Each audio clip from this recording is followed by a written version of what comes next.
in this class? Yes, I Are you am. the leader? Okay, am. good speaker. I'm not sure how many will come with Dr. Hine and Dr. Beath, and when Dr. Hine put me up against, I said, no one's going to come listen to me talk. I will. But, well, thank you. If nothing else, we can have a good conversation.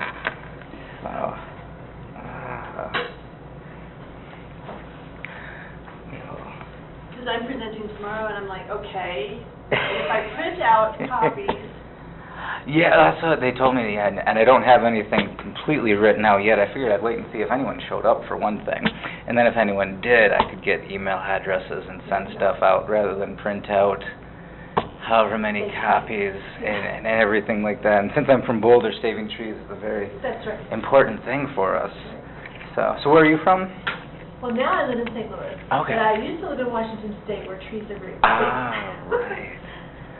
Yeah, there at least they have trees. If we have a tree, it's because it was planted there for the most part, and hardly not much natural stuff. But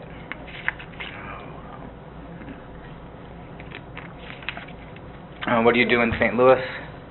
well, I'm done homeschooling our boys, and actually the last two of them graduated from college. Really? From secular universities just in excellent. May. So that's why I thought, out of the classes that are offered right now, I thought I'd come and listen to what people have to say about this, because I'm on the other end of it. Mm-hmm. Yeah. That'd be excellent. So you homeschooled your kids then all the way through? Yeah, almost all the way through. When the last one was a junior, Okay. we got to thinking, well, by himself is kind of, at that age, is kind of, what else can we do to enrich their education? So we ended up in a classical school. Okay. And I ended up being the teacher there for math and science. So that was really my introduction to education. Yeah, my oldest daughter is 4 years old now, so she's not going into kindergarten yet this fall, but next fall she will be. Okay. And we're starting to look into all these different things, and the classical stuff just really intrigues me. Dr. Kopp is a member at my church in Boulder, so he's how I started knowing about classical education. And then Dr. Hine is a friend of mine that I've made since moving out here as well, and he's come up to our university and taught some of our college students things at our chapel. And just learning more about it, it sounds so excellent. Yeah. My wife has her teaching degree from Concordia Ann Arbor, so she has her Lutheran teaching degree, but then starting to look at, now she's been reading these classical books too and realizing what a waste a lot of that education was. But she does have some education, so what do we want to do with our girls now? Do we want to try and move to a place? There are a lot of charter classical schools starting, but then we have to go into the lottery and see if they get in. Do we want to send them to Boulder public schools, which are excellent academically, but it's Boulder, and that, do we send them to one of the other Lutheran schools in the area, which aren't necessarily Lutheran, besides just that they say they are? Or do we just go with homeschooling? And that was one thing I was hoping to. So you're presenting tomorrow? Well, I will go to yours probably, because that's one my wife told me I had to go to. Okay. If she was going to let me go away for 4 days and leave her at home with the two girls, I had to come back with some kind of something. Okay. So I'll be at yours at least, and you can be at mine, and then we'll pat each other's back. Pat each other's back and everything like that. But we'll give another minute or two and see if anyone shows up. So what universities did your boys go to then? My oldest, Christopher, actually graduated from University of Missouri St. Louis and WashU. It was a joint engineering program. He started at Seward, and we brought him home because of things that we saw going on there. Yeah. And so right there is the Lutheran versus secular. Anyway, and then the second one, he just got his bachelor's in theology at SLU. University. Did you go to? I went to Fort Wayne, but St. Louis University, that's a Catholic university, right? Yes, Augustinian. And we just lived down the street from it. You probably almost get a better education there than at our Concordias. But the thing is, he was home.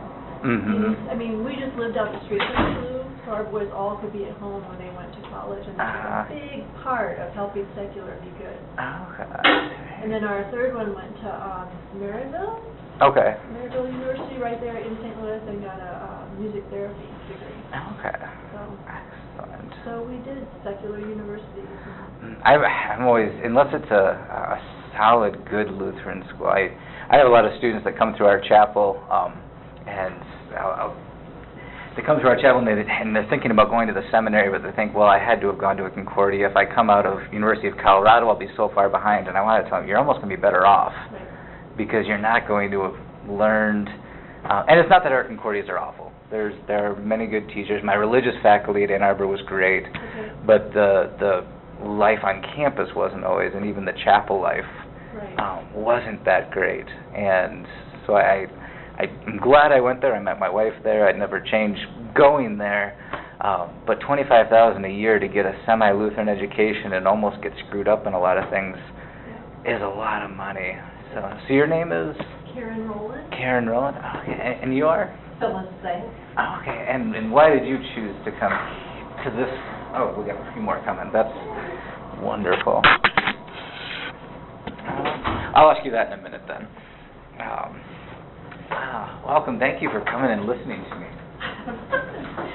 My pleasure. Excellent. More people. I was really thinking I was going to get like 2 people to come and talk to me when you have Dr. V's to listen to, and Jacqueline V's, and Stephen Hine.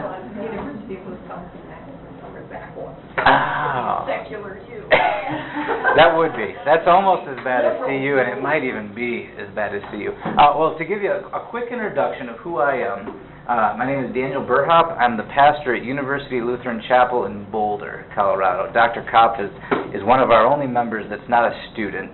He's our elder. Our other 2 elders are both like 26 years old. So I heard that he was coming up here to teach at this.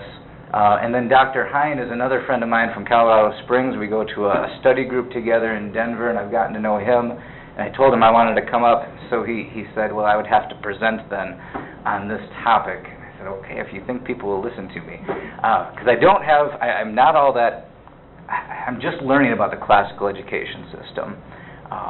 Where my oldest daughter is 4 years old, my youngest is just about 2. We're starting to look at schooling for them, realizing, oh, shoot, that's only a year away. What are we going to do? We live in Boulder. And if you don't know Boulder, Boulder is where probably the most liberal place almost in America is. And there's many other liberal places as well, but Boulder it's bad, but it's also good. We love living there.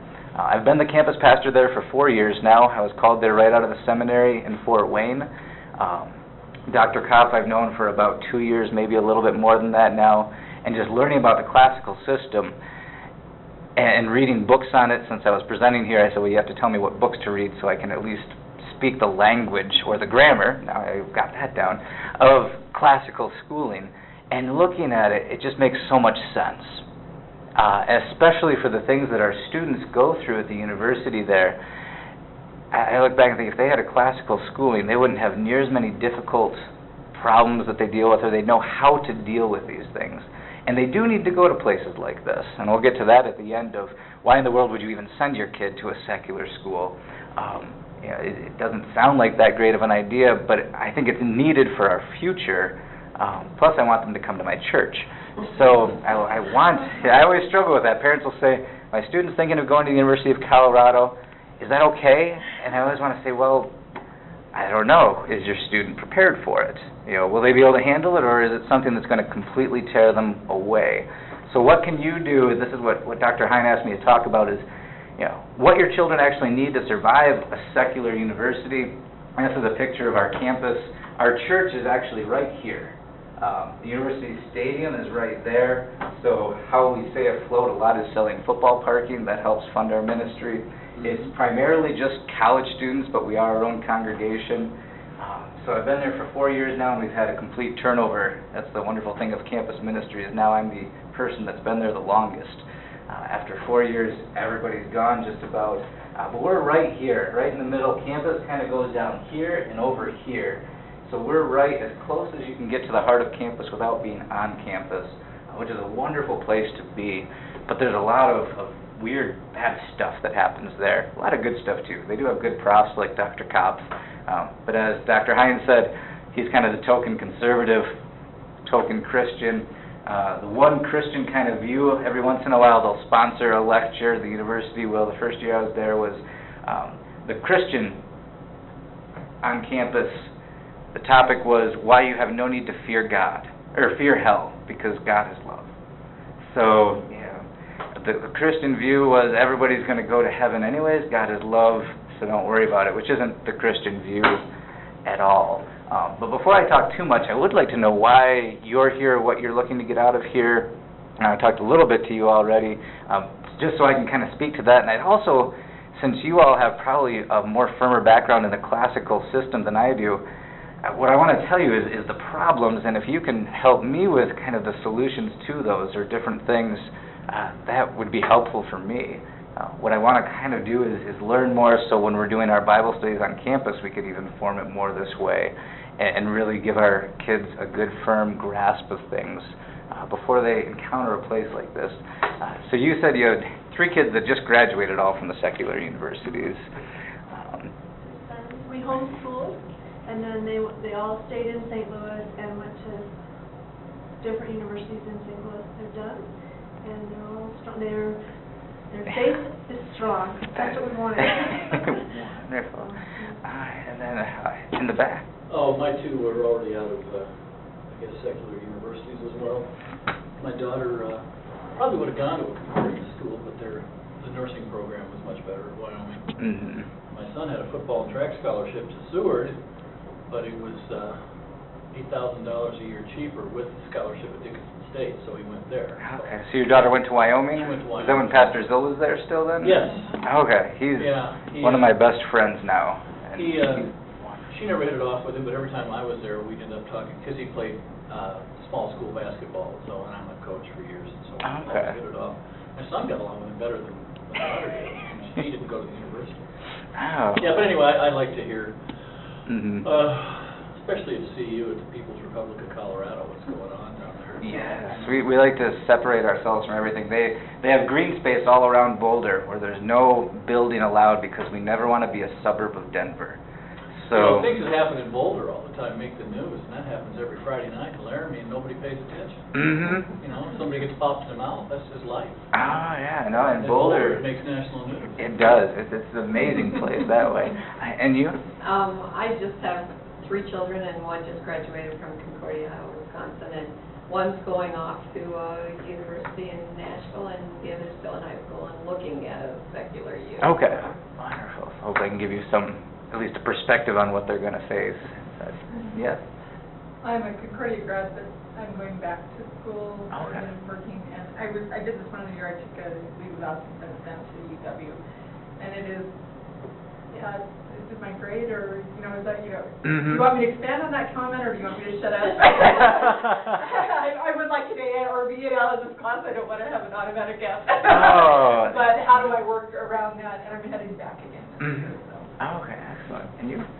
I have a daughter who attended 1 year at a Lutheran high school, and then we moved here, and she has been blasted by the sexual freedom in the high school here in Cheyenne.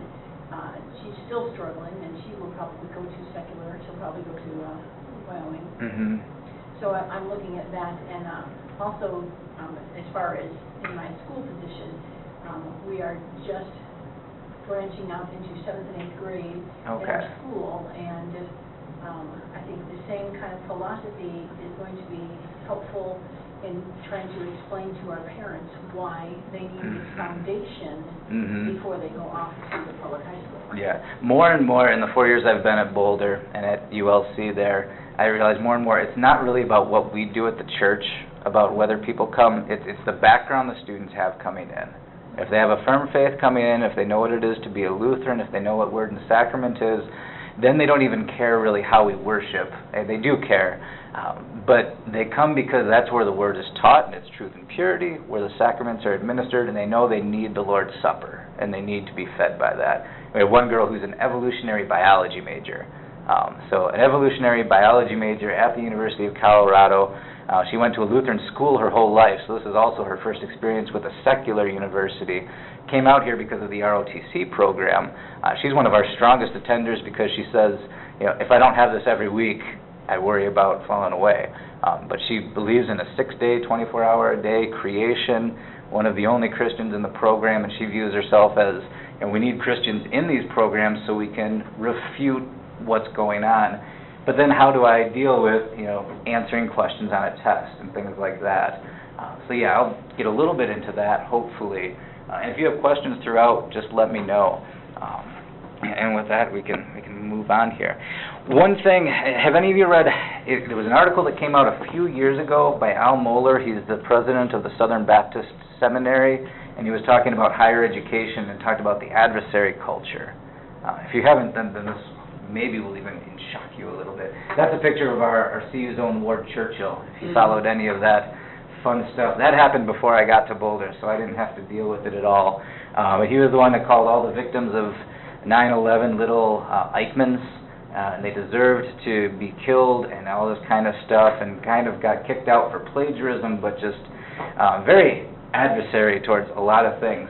And this is what Al Mohler writes. He says, on many campuses, a significant number of faculty members are representatives of what has been called the adversary culture. They see their role as political and ideological. They define their teaching role in these terms. Their agenda is nothing less than to separate students from their Christian beliefs and their intellectual and moral commitments. And this is going away from the teacher to teach. They view themselves as they are there to change what students are thinking. This is kind of the one shot at doing that. This is one thing that he quotes in his article, and this is Margaret Sultan. She's an English professor at George Washington University and writes a blog called University Diaries at Inside Higher Ed. And this is what she writes at the end of one of her things. We need to encourage everyone to be in college for as many years as they possibly can, in the hope that somewhere along the line they might get some exposure to the world outside their town, to moral ideas not exclusively derived from their parents' religion. If they don't get this in college, they're not going to get it anywhere. It doesn't seem like an English professor kind of thing to say, but that's what she's writing. She wants them in college as much as possible. This is what I use when I go around to fundraise for our chapel, to scare people so that they fund us and keep us afloat. But it's not a scare tactic, it's actually real. This is what a lot of them view their jobs as. Get these kids out of their parents' religion. If they don't get it in college, they're not going to get it anywhere else. If they don't get it there, and then they go off, they're going to still be conservative. They're going to still have these weird Christian views.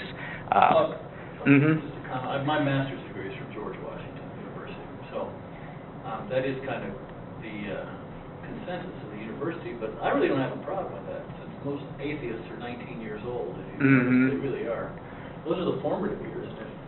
Your argument for Lutheran education, my kids are no different, I was no different, I don't think my wife would think that different. It's just the old scripture that, raise up a child in his age, when they mature, they'll come back to it. If you just drink deep from the Kool-Aid and follow along and never think on your own, that's much worse than challenging your own beliefs. I think of the Jordan Bull sessions till 3 and 5 in the morning and seeing the sun come up, arguing with friends that were Muslims or Jews, or, especially the Catholic guys. We used to get at it all the time. But that was, No, that's you really formalize your opinions on life. That's when I became stronger in my faith, was even going to a Concordia, but just being up talking. And it is good, as long as they're not viewing it as, and this is where it's mission, good. Right. It's good if it's not their mission. Their mission is to teach. If that's their mission, that's the wrong reason being there. And it's also good for our students to be challenged with it. But what I want to argue is that our students aren't capable of doing that with the education most of them get. What they come in with now. With what they come in with. If they can come in, I say we need to be there, to be that voice arguing with the other people, to be that and to know it. But we really don't do that much. I think one of the worst things about our culture today is we have no clue where an authoritative voice comes from. And that's, we view, the students will come and they'll hear in one quick introduction to freshman science, they'll hear something that contradicts what they've heard their whole life of their faith and think, well, this guy's a professor, he knows what he's talking about, he must be right.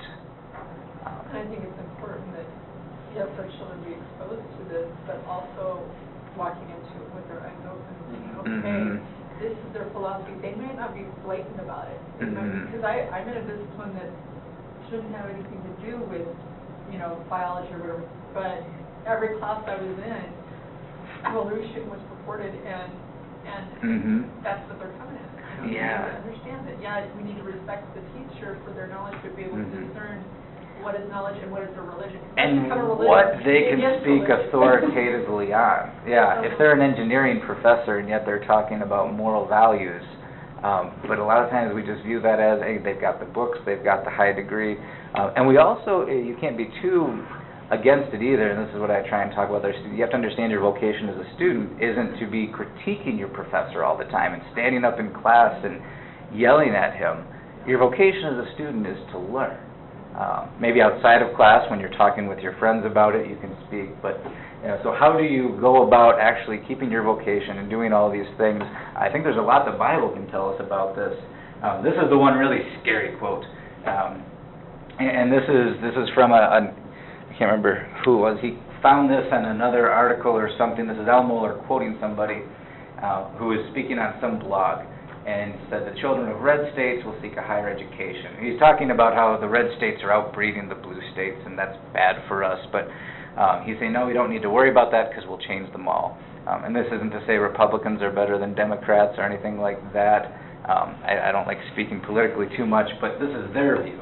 They'll seek a higher education. That education will often happen in blue states or blue islands in red states, and that's Colorado is a pretty conservative place except for Boulder to Denver to Fort Collins, that area there. Where all the universities are. Yeah, where all the universities are. For the foreseeable future, loyal ditto heads, I think that's a Rush Limbaugh thing. It is. Okay, will continue to drop off their children at the dorms. After a teary-eyed hug, Mom and Dad will drive their SUV off toward the nearest gas station, leaving their beloved progeny behind. Then what? He proudly proclaims, then they are all mine. And this is his view, is, you know, they're not their parents anymore, now they're mine, now we can change them. Not challenge them, not get them to think, but change them. And this is him quoting, it's a Northwestern University English professor. English professors just, I was an English major too.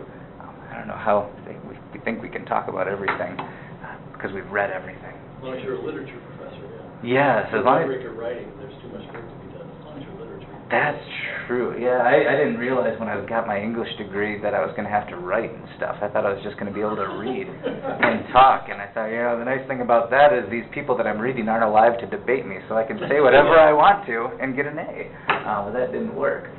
Here, to give you a kind of a look at what CU is kind of like, the Colorado Creed is written here. It says, as a member of the Boulder community, I agree to act with honor, integrity, and accountability. Those are good things. In my interaction with students, to respect the rights of others and accept their differences. And there we can talk about what accept actually means. We're not going to be... and then contribute to the greater good of all of the community. If you go to the CU Student Activities page, just to give you the featured links that they have you of all the student activities, and these are in alphabetical order, so they're not ranking them, but it kind of shows you what our gods are. I think that's a way to tell a university's gods is what they're linking students to and what they want them to go to, first of all. And some of these you can put a best construction on it, and it's okay. When you put the worst construction on it, then that's bad as well. Center for Multicultural Affairs, the Environmental Center, because we're Boulder, and Boulder, you have 5 different garbage cans at every single place, because you get to figure out what's compostable and what's recyclable, which is good. We recycle because it's free. It costs more to throw things away, so we recycle a lot. The GLBT Resource Center is one of the featured links. Recreation Center, because we're Boulder and we're the happiest and healthiest city in America for 2 years in a row now. Student Organizations Finance Office, because money's good. Then the Club Guide, this lists all the other things. The University Memorial Center is the Student Union, and then the Women's Resource Center, which again, Women's Resource Center, putting the best construction on it, really good. Putting the worst construction, yeah, where's the Men's Resource Center? Putting the worst construction on it, you can kind of see where they're going. But this is what they direct you to. During orientation at CU, we're in that season right now. We can't have any access to the students as religious organizations, but we do have access to the Parent Information Fair.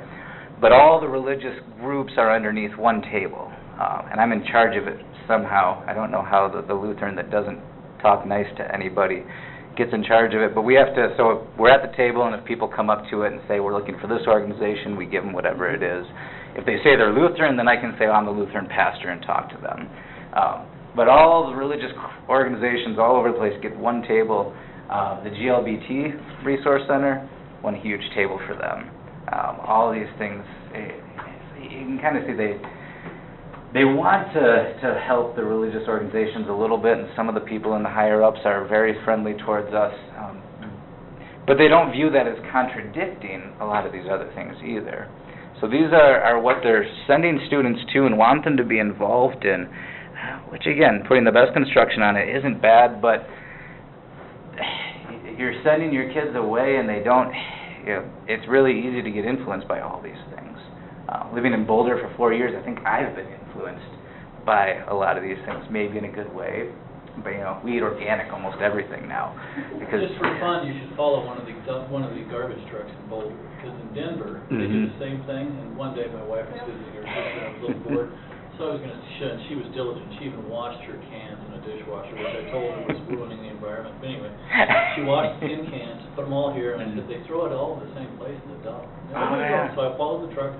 Sure enough, the blue dumpsters, the green dumpsters, the white and the red dumpsters on every corner went right in the back of the hopper. It was just there for public opinion. They just threw them all in the same batch and took them to the landfill. They don't recycle. No, it's a show. A it lot of this is. It's show, but you get federal funding for your. You get federal funding if you have a program. Yep. I understood you got fined if you didn't recycle. Oh, you do, but because that's another way to get money. It goes right in the dumpster. Nobody checks on that. They just check on the curbside. So does a different dumpster come and pick up the different colors? No. One truck. Well, that's pretty obvious. Well, yeah. We have multi-stream recycling in Boulder right now. You put all your recycling in one thing, and they say they sort it later. But so No, they don't. going back to what and Dr. Kopp mentioned this letter, Luther to the German nobility, to the Christian nobility. He writes about universities in this, and it's fascinating what Luther goes to. He calls them, and I don't know Latin well at all. I don't know if any of you do. I can pretend I do. But the Gymnasia, Ephaborum, et Graecia, Gloriae. And he takes this from the Apocrypha, from 2nd Maccabees. But they're places for training of youth in the fashions of the Greek culture. This is Luther writing about universities in his day and critiquing them very much. He says there are places where loose living is practiced, where little is taught of the scriptures and Christian faith, where only the blind heathen teacher Aristotle rules far more than Christ. And here's where he says throughout a lot of Aristotle, his physics, metaphysics, all these kind of things. He actually says of Aristotle, God has sent him as a plague upon us on account of our sins. So it's our fault. It's our fault that we have Aristotle to deal with. But he writes about universities, and he says this. He says, actually, though, a great deal depends on the reform of the universities. For it's here in the universities that the Christian youth and our nobility, with whom the future of Christendom lies, will be educated and trained. Therefore, I believe that there is no work more worthy of Pope or Emperor than a thorough reform of the universities. And on the other hand, nothing could be more devilish or disastrous than unreformed universities. He says, there's nothing better for the Pope and the Emperor to do right now at this time, and this is the 25th chapter of his letter of things we need to change, than to fix the universities. Because that's where our future is all these students coming out. During the Cold War, Russia didn't send their spies, they sent teachers to our universities. That's why we have so much socialism in our universities. But as far as I'm concerned, I don't think it's just at a secular university. I'm a product of the Concordia too, and I dealt with a lot of stuff that I didn't even realize. And it's funny because, it's sad because it was afterwards, I'm like, oh, that's what was going on. I was so naive at the time. I didn't realize what my roommate was actually doing at that time, and now I do. Okay. And it might not be in the doctrine classes or things like that, but it's the doctrine classes. Yeah. My doctrine classes at Ann Arbor were still very good, and I'm on recording here, so I should probably I can say that and not get in trouble. Big brothers listen. in case Big Brother is listening. But even there, yeah, there's problems. And Luther, when he writes about the universities, he says the thing we need to do is just teach Scripture. He says right now in our universities we teach too much of the sentences, which is things about Scripture. He says we read the great fathers and we don't read Scripture. I mean, that's like a pastor writing a sermon just based off commentaries, but not actually opening out his Bible. And pastors have to yell at ourselves all the time about this. An hour or two with the actual Greek and looking at word studies does far more for me than opening up commentaries, but commentaries are a lot easier to open up. And same with prayer life, talk about prayer, but when do you finally when do you actually do it? I can talk forever about a devotional life. My devotional life, it depends on the weeks. Sometimes it's great for like 3 weeks in a row, and then all of a sudden you go 2 weeks and you say, where in the world did that devotional life go? And I'm paid. My vocation is to be doing these things. But it's easy just to do, well, this is the sermon text, this is the Bible study, not to actually read just for myself to do these things. So he says, one quote he has, that I quote in other places, it's not reading many books that makes a man learned. It's reading one book well. It's a good book frequently read, he says. And he says, and what better book than the Scriptures? It's reading that frequently, reading the small catechism frequently, being just, find a good book and read it 3 million times. He says, Romans, not only should we read it every day, we should have it memorized. That would just, the epistle of Romans is just there in our head, but we don't. So he wants to get everybody back to reading actual Scripture, not reading Aristotle, not reading the Church Fathers. And then he says this, I would advise no one to send his child where the Holy Scriptures are not supreme.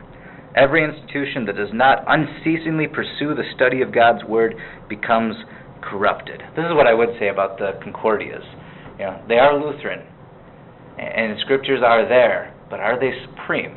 Is that what we gather around in every single class? Is that, and not that you're going to be opening up Scriptures to teach biology, but is it even mentioned there? Or these different things. Shakespeare, I was glad I took it, and I had an excellent prof for Shakespeare because he showed how Shakespeare just understood the human condition and all the scriptural references. But if you took Shakespeare at the University of Colorado, none of that's even mentioned, even though he's great. You have to kind of read it into it and learn it yourself. He says the universities only ought to turn out men who are experts in the Holy Scriptures, who can become bishops and priests and stand in the front line against heretics, the devil, in all the world. But where do you find that? And this is him writing 500 years ago. Where do you find that today, where we can send people to be on the front lines against the devil and the world? I greatly fear, he says, that the universities, unless they teach the Holy Scriptures diligently and impress them on the young students, are wide gates to hell. He says of universities that aren't in the Scriptures. They're wide open gates to hell. That's Rodin's piece, The Gates of Hell. It's over in Paris. I actually got to see that when I was in high school and had no clue what it was. Now I wish I could go back and actually pay attention to it. I was just there because it was a fun trip to France. There's so much more I could have done there. But I didn't know all these things, so I didn't even really appreciate it much. So he says, I wouldn't encourage anyone to go to these places. And I think they're wide open gates to hell. So then the question comes is, why would we even send our children there at all in the first place? Well, first, what better option do we have? There's a few. It'd be great if our Concordias were just wonderful. And there's a lot of people pushing for that. And I definitely got a good education there. I don't want to belittle that, not even just because I'm being recorded. Dr. Shuda is why I know doctrine. And I did learn a lot of good things there. But there is also a lot of stuff, you still are a bunch of college students living in dorms with no supervision. It's just like in church, a bunch of sinners in the pews, so you have to be discerning, and I think that's what we don't teach our children. Yeah. Well, that's something that God has let us do. We live down the street from St. Louis University, and our middle son is still there, but we've got, since the other boys have moved out, we have more room in our house. So we are housing med and pre-med students in our home. Okay. So they're going to school, but they're coming home every night, and we have wonderful conversations about what they just learned in school, and their hearts go home every night. Yeah, and that's where these are pictures of Moses. I think if you could pick three people that were influential on Christian history, Moses, Daniel, and Paul are probably three of the ones that really, in a time of history when it could have been bad. And the thing that unites them all is they all had university educations of things that weren't necessarily Christian at all. Moses, in Acts chapter 7, where'd all my notes go? There they are. Acts chapter 7, when Stephen is making his sermon, his speech right before he's about to be killed, is talking about this, and he says, at this time Moses was born, and Stephen goes through the whole history of everything. He's brilliant. Time Moses was born, and he was beautiful in God's sight. He was brought up for 3 months in his father's house, and when he was exposed, Pharaoh's daughter adopted him, brought him up as her own, and Moses was instructed in all the wisdom of the Egyptians, and he was mighty in word and deeds. Moses, he said, was instructed in all these things of the Egyptians, which weren't Christian at all. Daniel as well, and this is where I go. I stole this from Dr. Veith's book. I can't remember what the book's title is, but this I use with all of our freshmen when they come in. One of my first meetings with them is say, read Daniel, read the first few chapters, and Daniel shows you how to interact in a culture that's not Christian. Daniel's like 13 or 14 years old when Jerusalem was ransacked, and what they did back then, Babylonians were intelligent, so they'd take all the smart, strong, good-looking, handsome men of nobility, bring them back to Babylon, and teach them their way of doing things. So you take them out of Jerusalem so they can't, go back against you, and then you teach them your ways, which is what a lot of our universities do, pretty much. So what does Daniel do? Does he could easily, and the fact that it's just Daniel and then Shadrach, Meshach, and Abednego out of all these people that we really know about, most of them probably did just succumb to the culture, do everything that they were supposed to do. He could have easily done that and said, well, my God lost us, we lost, they've destroyed us. You saying they couldn't handle the heat? Yeah, so they're there. Could have easily gone the other way. Or they could just be militant and jerks and not learn anything either. And be killed. But what does Daniel do? They change their names, and that's not a sin to have your name changed, even though it's to these foreign gods. They'll still recognize that.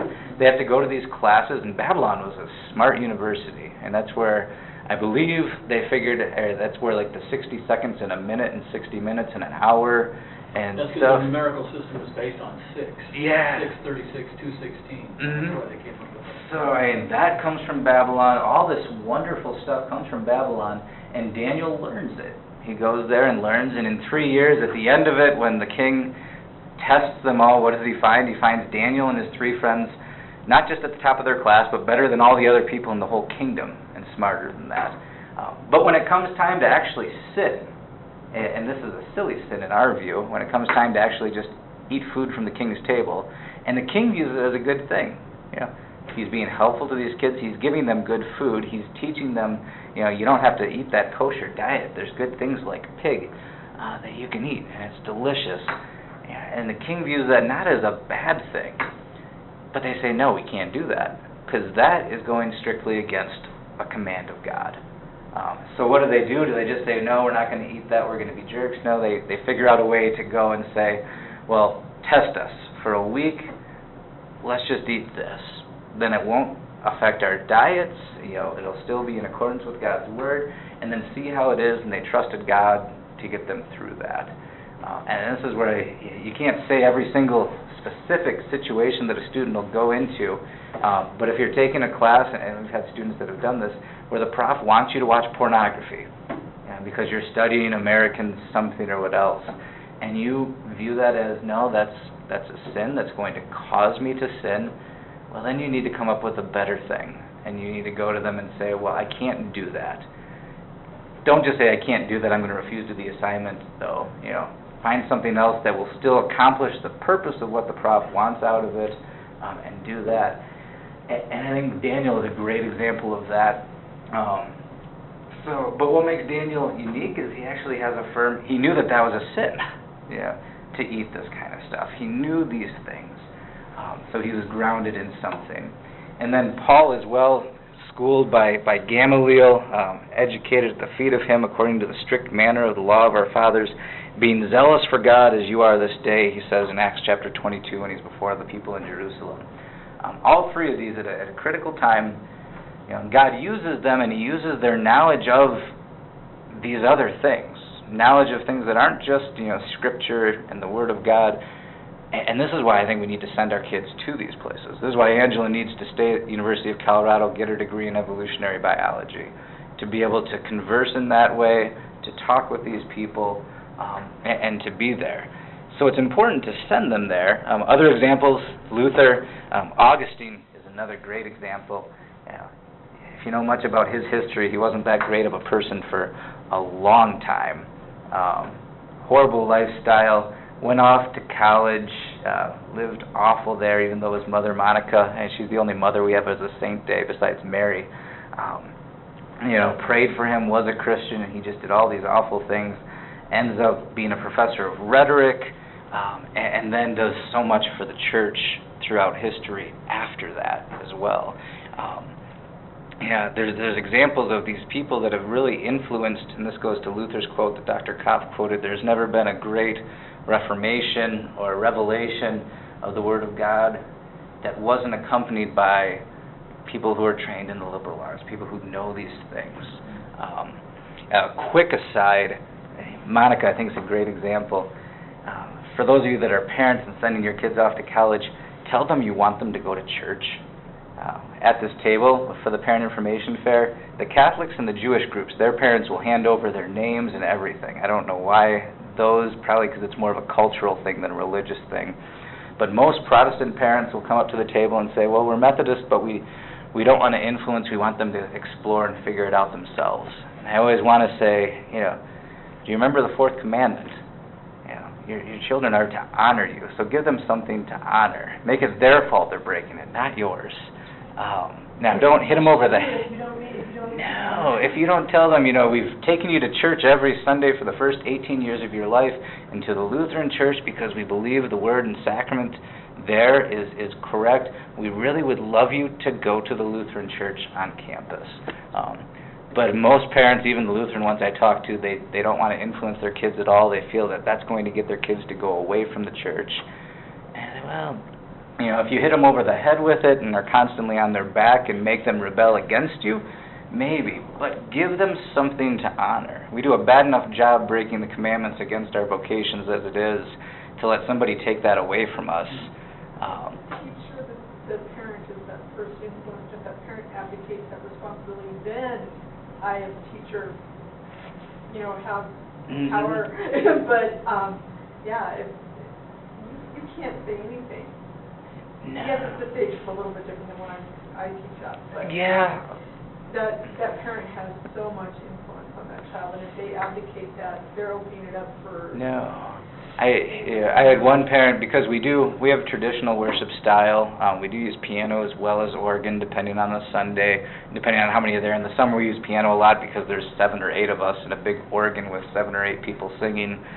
It's nice sometimes, but for all summer, it gets a little bit loud. It's nice to hear each other sing.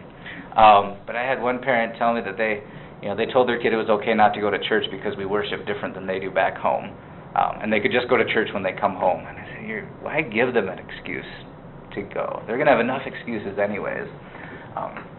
So this gets to finally what the topic is what does your child need? I don't know how much time we have left here. 3:41. What time do we go to? 4:50. Oh, good. We've got lots of time still. So what does your child actually need to survive that? The one extreme is to just quarantine them and say we're just going to, and we're kind of going through this with our kids. You want to just quarantine them from Boulder and not let them go to Boulder public schools or something like that? Maybe we do, because maybe Boulder is extreme that way. So you can quarantine, or do you inoculate? Do you give them something so they can actually survive and be okay when they're there? The best way to do that is the Word of God. And that's why Angela comes to church every Sunday, because she knows she needs to be inoculated against the evolutionary biology. She needs to hear every Sunday that God created the heavens and the earth, and she needs to confess the Apostles' Creed, the Nicene Creed. she does view that as, I need to come to church and say that. I need to remind myself of that. Otherwise, yeah, it's not going to be a quick, like, one day I believe in this, one day I don't, but just slowly fall away. I just have a quick question. Is the program she's in called evolutionary biology, or is it just biology? No, it's evolutionary biology. Yeah. Degree. Yep, that's the full degree is evolutionary. And there is microevolution, and having, Evolution with the big E versus the little E. Yeah. Evolution. Yeah. No, there is evolution. We're taller now than people you dig up from however many years ago and things like that. Look at a Japanese kid, they're a full foot taller than their grandparents. Yeah. Hey. Every one of them. Mm-hmm. And that definitely happens. But a monkey doesn't turn into a person. And even fish, they might evolve one species of fish to another or something like that, but they don't sprout legs and walk up on land. So yeah, there is, so she's viewing it as, evolution? Yes, it does happen. But how can she put the Christian view on that? So she knows she needs to be inoculated against it. She could just quarantine herself and not study that, even though she's interested in it. Or she could go to church. And she's one of our most faithful at Bible study as well, because she says, she needs that. And she understands this. The problem is most people don't understand that. I didn't understand that. I'm thankful I did go to a Concordia because I have no clue what I would have done at another university. I struggled enough. I was pre-seminary, and I had a hard time getting up on Sunday mornings to go to church. If it wasn't for my wife, who was then my girlfriend, she was one of the reasons I got up, because she would call and say we're going to church, because she was smart. I was not. A lot of times we don't have that. There's a wonderful campus ministry at Central Michigan University. The chapel's right in the middle of campus. Central Michigan was the other place I was looking at going to. We went down and visited like 3 times. I did camps there and all these kind of stuff. I had no clue they had a campus chapel, because that was never even a question in my mind of, where am I going to go to church when I go to school? I never even thought of that. And most students aren't thinking about that. They're thinking about what intramural teams can I join, what other things can I join. They're not thinking, I should make sure there's a church there where I know I'm going to be fed. Yeah. It helps them make those connections. Yes, and I tell, we send out letters to every church in our district asking for names of students, and we get maybe 3 back. And I say, there's no way, unless you tell me your students here. I had one pastor came up like 6 months after the school year had started and said, hey, have you seen this student yet? I said, no. I said, did you tell her that there's a campus chapel? Oh, no. Did you tell me she's here on campus? Oh, no. I think my niece is there, and she's not going to a Lutheran church right now. I think she's at CU. I know she's in Colorado, but I need to check. Okay. Because she said, no, there's not a Lutheran church, so I'm going to because they don't know how to, I mean, there's 3 Missouri Synod churches in Boulder. But that's not even, and my dad's a pastor. I would say I was a strong Lutheran going into it. I wanted to go get my Lutheran teacher's degree. That's what I originally went to the university for. It wasn't even on my mind. Even when I went to Ann Arbor, I remember I got there and I got dropped off early because I was running cross country, and it was Saturday night, and I thought, tomorrow's Sunday. I should go to church. I have no clue where to go. I don't know where a single church is, so I ended up going wherever my roommates were going, which was where I got my first taste of contemporary anything in Lutheran churches, and that just floored me. I was like, wow, there's a lot of stuff out there that's different than what I had growing up. But that goes back to training up your child. Mm-hmm. If you're training up your child, you're going to be talking to them about that before that you drop them off, and you're going to be making those contacts, helping them make those contacts prior to even going. And you can do best, when a parent comes with their kid to church, and then the parent talks to me the whole time instead of saying, hey, this is Johnny, my student, or our son who's going to be here. This is Pastor Burhop. Why don't you guys talk for a bit? The parents can be too much in there. But we assume, and pastors assume this the most, and I would do a bad job too, campus pastors. We always complain about pastors never telling us when their students come. We do an awful job when our students graduate of saying, hey, here's a good church of where you're moving to. So we're just as much to blame, but it's easier to blame others. But students aren't thinking of these things unless you get them to and teach them to. I'm going to make a point on this. I write a weekly column for papers in central Wyoming, and the one this week is on teacup freshmen, which is what a lot of universities call them now because they're so fragile when they come in from basically the self-esteem movement. If they have any setbacks at all, these kids just fall apart. So the universities have actually, 5% of the universities in America right now have a dean of parents. And you talk about a job from hell. Could you imagine dealing with these overzealous parents? But they have a dean of parents, and the idea is growing. And the deal is that there are so few students now in America. You know, if you look at the demographics of our society, because of abortion, we've lost 41 million potential students over the last 30 years because they're not here. And so it's a buyer's market for college parents. And any parent that calls, and I teach online for Dickinson State too. I'm an adjunct history professor up there in North Dakota, and we get emails all the time that if a parent contacts us, contact your department head and the dean immediately, because any parent contact reflects the views of not just that parent, but hundreds, possibly thousands of parents. So if you have a problem and you call and record the conversation with the professor, it doesn't go well, you go to the department chair and the dean, things change immediately because their dollars drive the market on universities now, and you do have a tremendous influence on what is taught and what is not taught, even at major universities. You do. I didn't find that to be true.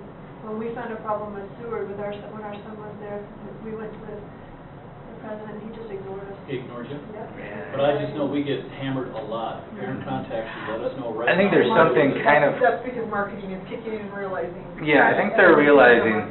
CU, when we talk to the higher ups, they're starting to understand that our reputation at CU is really starting to hurt us, because they're not getting, I taught at Lutheran High in Denver. I went down and taught their seniors once a month.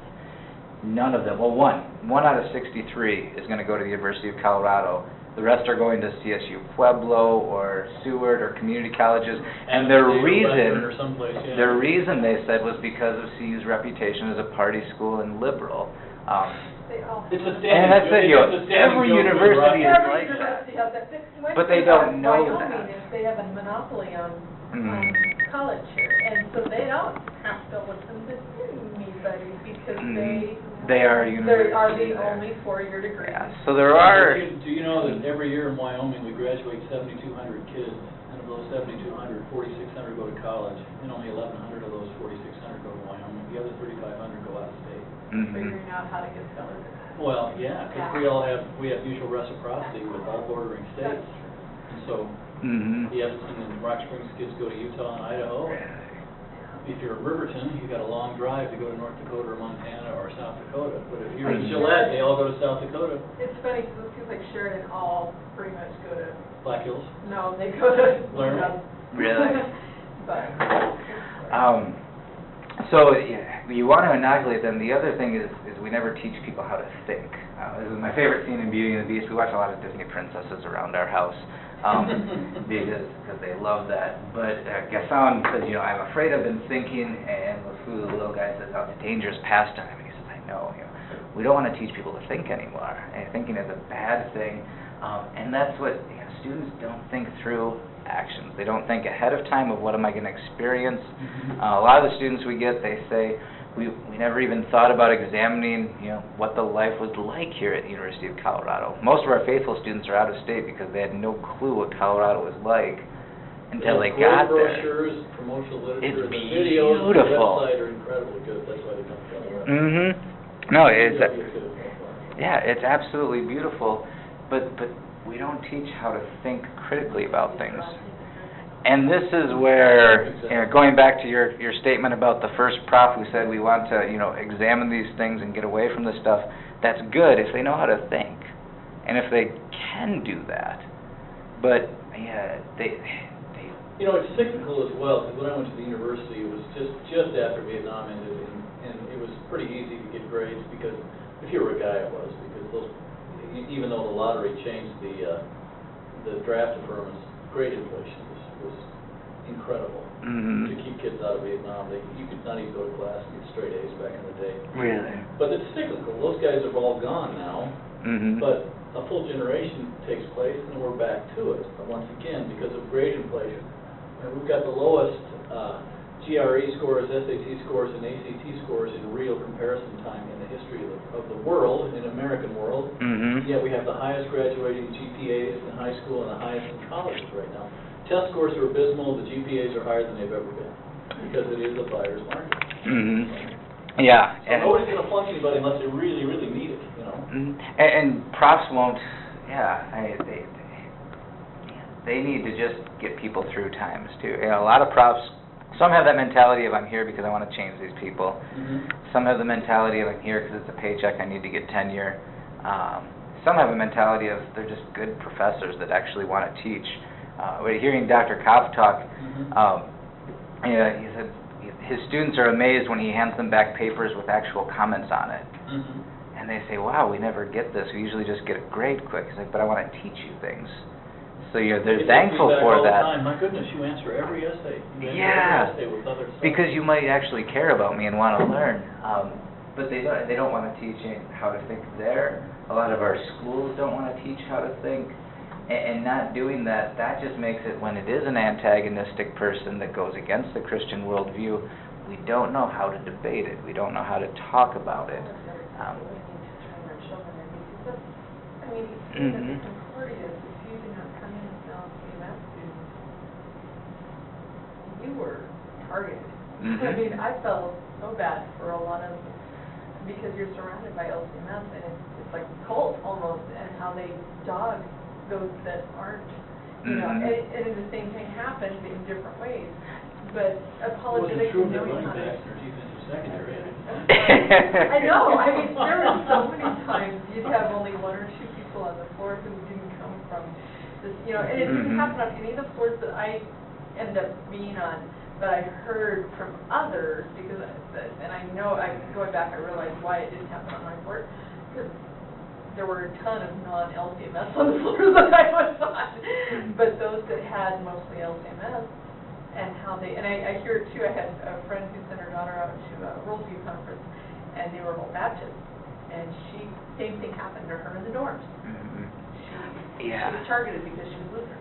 And that, our students deal with stuff. What makes it even worse at the University of Colorado, and I don't know if this is the case everywhere, is only freshmen live in the dorms.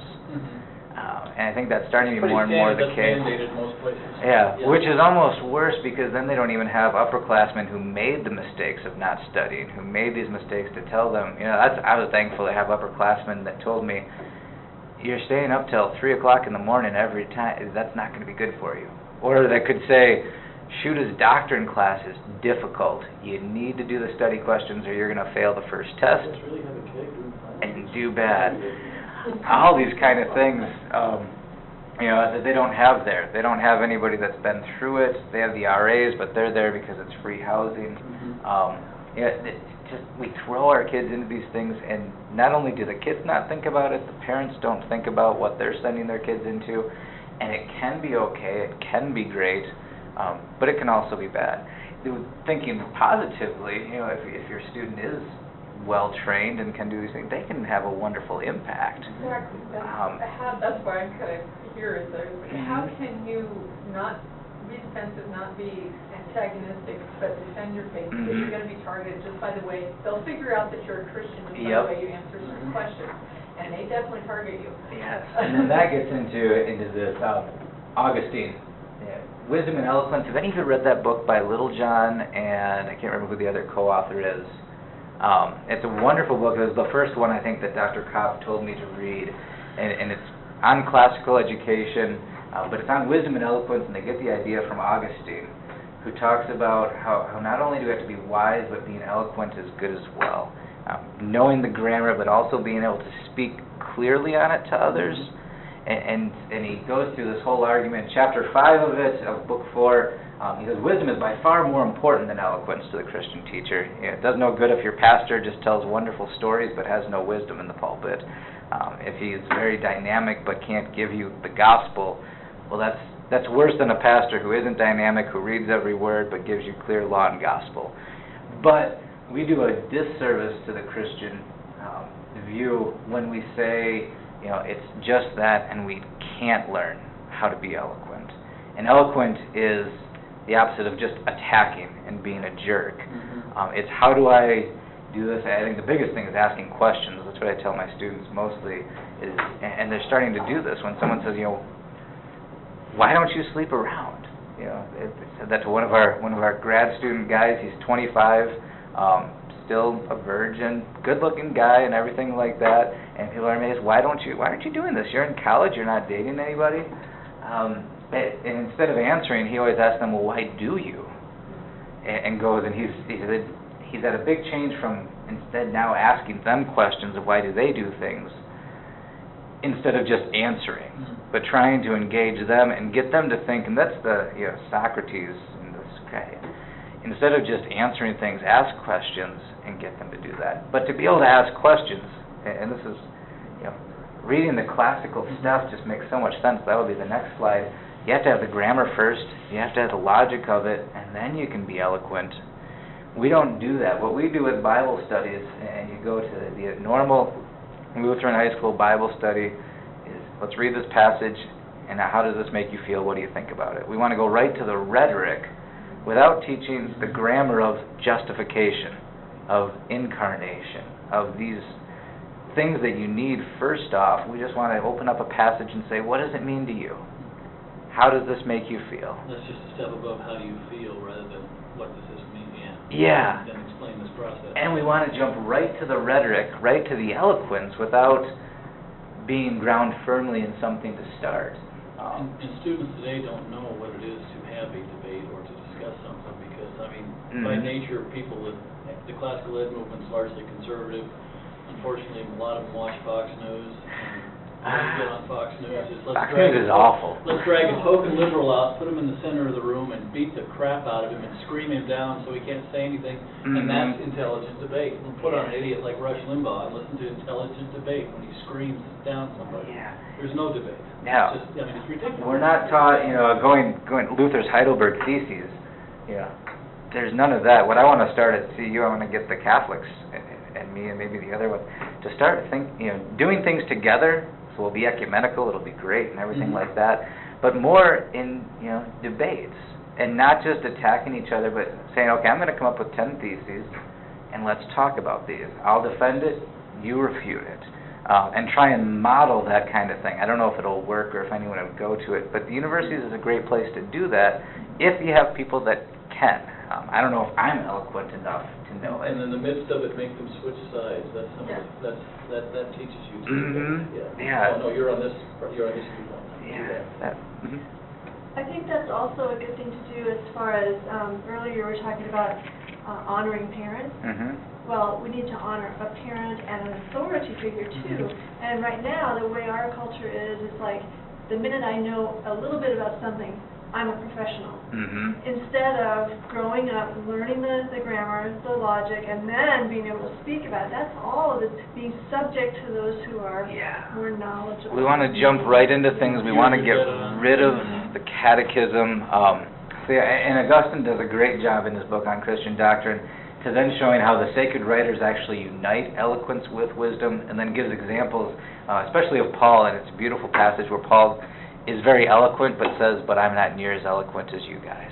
I'm not near as wise, even though he is by far. You read Moses, and everyone always thinks Moses was a bumbling fool because of how he says, oh, I can't speak, so who's going to speak for me?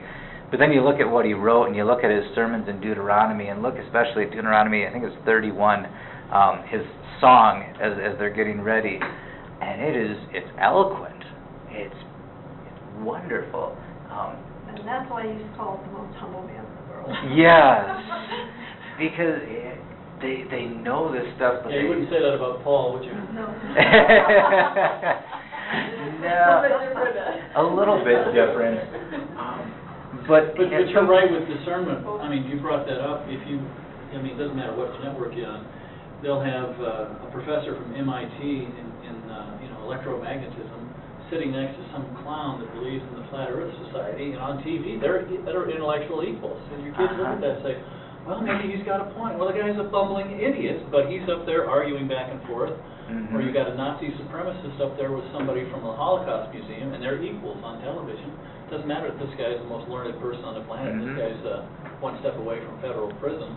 And that's where we need to teach TV, and there's no students who actually has the authority. Teach them, another thing we need to teach them too is what a pastor is. And there's a lot of students I talk to and they say, I never talk to my pastor, because what do we do with our pastors? They might teach 7th and 8th grade confirmation. They never teach Sunday school. They teach the adults, because the adults are the people that put the money in the offering plate. And if the pastor, if your pastor would come up to your council of elders and say, I'd really like to teach the 2nd grade Sunday school for a month. How about if I do that? The elders would probably say, no. You should be with the adults in the basement, that's not important. Yeah, that's not important. And kids grow up not thinking they're part of the church, not thinking that their pastor is someone they can talk to. And it takes me forever to get them to understand that I am their pastor here. They can come to me with problems. I'm somewhat intelligent. I do have a master's degree even. But they don't view the pastor as someone who can speak on these things. So they view, their evolutionary biology professor knows far more about this than my pastor, and maybe he does. But to have them go to their pastor when they have a difficulty, or even when their friends are saying sleeping around doesn't hurt you at all, go talk to a pastor who's talked to people that have slept around and how it has hurt them. And you can talk to him in private. Let them know what a pastor is and what he can do for them, and teach them that grammar of what a pastor is. But they don't know that, and they view the pastor was who taught my parents. They don't even know what Bible study is anymore. A lot of them come and say, Bible study is what my parents did, but we did youth. And that wasn't Bible study, it was pizza and basketball. And they can get pizza and basketball far better places than our chapel at Colorado. We don't teach them what a Bible study is, so I struggle because I have some students that know what Bible study is, some that have never done it, and to get them together, we end up doing a lot more like 3-person Bible studies, and kind of me putting this saying, you 3 not are intelligent, you 3 aren't, but they get, when they come to a Bible study and all of a sudden another student knows all this, they feel like, well, this isn't a place for me either. So they want to retreat out of it. So they don't even know what Bible study is. Bible study is a place where you're free to be a heretic, free to ask questions. It's a safe place. But they view it as not. And they view, if I go to my pastor and ask him a question, he's going to think I'm an idiot because I don't know the answer. No, I want to help you with that. Yeah. Two things that Pastor Haynes were most effective in Pastor Haynes here was he brought in the Worldview Academy and really got the congregation to back up and worldview, just to help them understand, hey, these philosophies are out there. And then with the adults, he did basically our Bible studies and more philosophy, learning the philosophy, more coming. I mean, sometimes it took me a while to catch on to what exactly he was doing, but if you know, you don't have to know it right that when you're talking to somebody, recognize that, oh, this person sounds good, but the underlying philosophy is not Christian. And this is where, the trivium, and I don't know near enough about the trivium to really lecture on it or talk about it, but it makes so much sense to me. But the trivium of Scripture and of liturgy and of the world, of liturgy, sometimes we just do it to do it, but we don't actually teach why we're doing it. We don't teach the grammar of what the Sanctus means, of why we sing the Sanctus. That's my favorite part of the service. Our pastor is doing a summer series on that. Every single, like yesterday was the confession or Sunday, confession and absolution. The whole summer. I was doing a vacancy in Loveland, and there was a retired pastor there, and I remember we got through like one part a week basically. It took us forever to get through it. And he came up to me after we talked about the Sanctus and said, I've been singing the Sanctus, I've been a pastor for 60 years. I never really knew why we sang the Sanctus. And, if a pastor doesn't know it. I think the best thing about the new hymnal is all the Bible references part of it. That hit home. Because people are complaining, how come the Lutheran Church doesn't have an Awana program? Yeah. You know what? We do. Liturgy. And there's all these things, teaching them the grammar of Scripture, of what an epistle is, what a gospel is. These are things that kids don't come in knowing it all. Growing up, I didn't know that all of it. I read the Bible clear through later on, and I'm like, oh, this is our liturgy. There's part of our liturgy. Yeah. When I was There little, was when I was little, I used to think we were saying, but I am hardly sorry for them. I'm hardly sorry for them, yeah, there you go. There's one girl I brought through adult catechesis, and I brought her through the small catechism, and she liked it all, but she wasn't ready to become a Lutheran yet. She wanted more, and I said, okay, let's go through Romans. So we read through Romans, which is basically the small catechism. That's how Luther kind of based it off of. And we got through a few parts of it, and she just looked at me and says, this is so simple. This is Lutheran. This is everything you've told me. Why don't people just believe this? And I said, it's because nobody reads it. If you sit down and just read Romans, you almost have to be a Lutheran, because that's exactly what Paul does. But we don't teach that kind of stuff to our kids. We don't teach them. You can find it. I mean, I know in reading through the New Testament, I've taught high school history for a long time too, and I would bring it up because I found things in the writings of Jefferson and Adams, especially the Gettysburg Address. They're all biblical. I mean, mostly they're in Matthew. Almost all of it is. And I brought that up in my classes and said, this is obviously what Lincoln was reading the night before he got on the train to Gettysburg. Because look, a house against itself. And I'd tie all these things in. You know, and that's the where Shakespeare. I saw the small school up in Shoshone, they all, well, nobody cared, even the Mormons didn't care. But I brought it up and, we talked about it, and it was a relevant point within history, which you're not supposed to do. But we had it, and it makes so much sense. But the grammar of it, and then also the grammar and the logic and the rhetoric of the world too is another thing. That's where I think we fail a lot. And going, my last point that I want to make, which is good, I think we're getting close to the time here, 5 minutes. We don't do a great job of it, but some places do a great job of confirmation, of teaching kids this is what we believe and they can do that. But then they go to the university where you can stand up and give a speech and lay out Lutheran doctrine perfectly, and the next person will say, that's great, that's absolutely true for you. It's wonderful. But for me, it's this. They're not going to argue against what you want to believe anymore. And this is the thing, that's where most of our students, they struggle so much. They might be able to define their faith, but they don't know how to engage someone else. It's so much easier to believe and define your own faith based on others if everybody around you is the same thing. And that's, in an ideal world, if I could change everything, I would love it if we still had confirmation the way it was, maybe moved it even a little bit earlier, but then actually had like a refutation class. What do you mean by earlier? What was it originally? I don't know what it was originally, because that goes back to, when people would actually, what confirmation actually is. In the Catholic Church, it's a sacrament. It's not that for us. 5 minutes? Yep. It's not that for us. Yeah, I would almost go more towards, when someone's ready to confirm their faith and make those vows. When someone's desiring the sacrament and understands it, I think we do a lot, same in the schools, I think, of doing things by this is this grade, this is this grade. I think it's... With the Catholics, I think it varies from priest to priest, because I remember one year my sophomore basketball team, there were a lot of Catholic kids on it, and I missed them 2 nights a week because they were getting ready for confirmation. These were all 16-year-old kids. Yeah, their confirmation's a lot older. 7-8-year-olds too, Well, they do communion.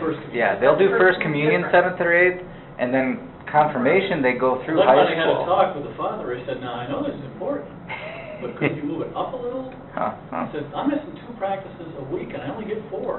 Why don't we go over 6? Well, you explain it to the parents. We don't win. So, but I think confirmation is great, but what we don't do is we don't actually teach people how to refute things. We don't. If you look at the Augsburg Confession, that's exactly what this is. It's we believe this, we condemn this because this is wrong. We don't teach our students, and not to, you got to use eloquence and all this kind of stuff. But that's why they don't know how to do it, is we don't tell them, okay, here, now you take, this is what the Catholics believe. You argue it.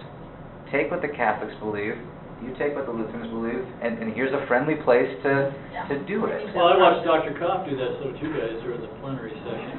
He basically went to the body and pummeled the kid that was practicing. He did it in a very nice way. He went to the body. And the guy did not feel... He wasn't embarrassed. He wasn't threatened. I mean, it was a good way to do it. It was a good civil conversation. And good way to say that's a great question. Let's talk about this. Now here's where But he did my say, knowledge "Push goes my button" away. as well, which means But that was. you are way out of line, you know, Yeah. but he did it in a nice way. But he was, Yeah, it was good. he was Mhm. communicating that well, where the other guy, I think, was wanting to fight. Yeah, I think he was trying to Yeah. engage. But this is where our Not students really, but he was.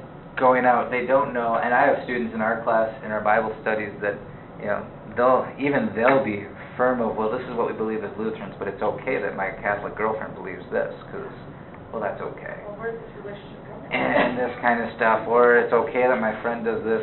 Going to a double ceremony. Yeah, they're not taught how to refute things, and part of refutation is, understanding someone's authority and being able to not attack that, but to say, and to ask those questions. And this is where your knowledge comes in a lot far better than mine. I can tell you the problems of what people have and what they need, but how to get them that. That's where the schools need to talk about is, let's not just teach what we know. This is what the pastors need to think about. No one would go for it if I was a pastor of a regular church and said, we'll confirm the kids at 6th or 8th grade even. But I want you to also make sure they're still coming on Wednesdays at 5 o'clock to go through, more Bible study, more class. No, it's once they're done, they're done. They Well, might. if you get into your classical model, that's exactly what should be happening. It's exactly that. Yeah. That's the grammar, and this is where the small catechism is so great, is it teaches the grammar. Our little girls, 4-year-olds, are starting to learn the grammar of that, the grammar of Advent and Epiphany and all that church year. Then they'll learn the logic behind it. Then they'll learn how to refute it and how to do these things. But we need to get there. We see at our school, my wife's kindergarten kids, they're saying these little oof, and I think, what is this garbage? But by the time they get to the 7th and 8th grade, listen to these kids And you're converse and amazed. debate, and it's all a process. And you think they might not be getting something. Our oldest daughter, sometimes I think she's not getting anything out of church because she's sitting there laying on the pew, and my wife is there with both of them trying to keep them there. And then 2 days later, she'll bring up a question of something I said in the sermon. She's 4 years old, and she'll say, so this happened, you said that, why is it that way? And I'm like, I just thought you weren't listening at all. They do listen, they do learn well. Your favorite kid's the guy that sits in the back of the class annoying everybody that doesn't pay attention, yet he can hammer home on everything else. And all the little bowheads are in the front row with their hands up all the time that don't get anything. I love the guy in the back of the room. Well, thank you all. Thank you. I have a question for you. One part of my life, I do have a is the church nights, some of the chapels, they're, like Laramie has started doing this, there was this building, and it wasn't all getting used, so they've opened it up and done some renovation, and they opened it up to students who live in the chapel. Yeah. The only thing I think they shouldn't be allowed to live there all 4 years, they need to be in the dorm at least. Oh, you're talking about those 3 apartments. Yeah, and I think, I put the, yeah, we have a few places where... Well, they had one guy that went there and went to graduate school. He was there for 6 or 7 years. yes, and I think it's a great program, my brother did it too, but I'm like, on the other hand, I want those people there to, and have a program where they're teaching them their reputation and stuff like that, and then send them in the door. They gotta try to in the door. We don't do a lot of, like, game nights and stuff at our church, and I tell them the reason is I want them doing game nights in their dorms where they can talk with other students and hear them, what if they're going to be at church, I want them there for... Yeah, I tell you what, the best religion class I ever had was actually Father Hackman, a 25-year-old Catholic priest. We showed up Tuesday night with 2 cases of beer in one of the dorm rooms. Yeah,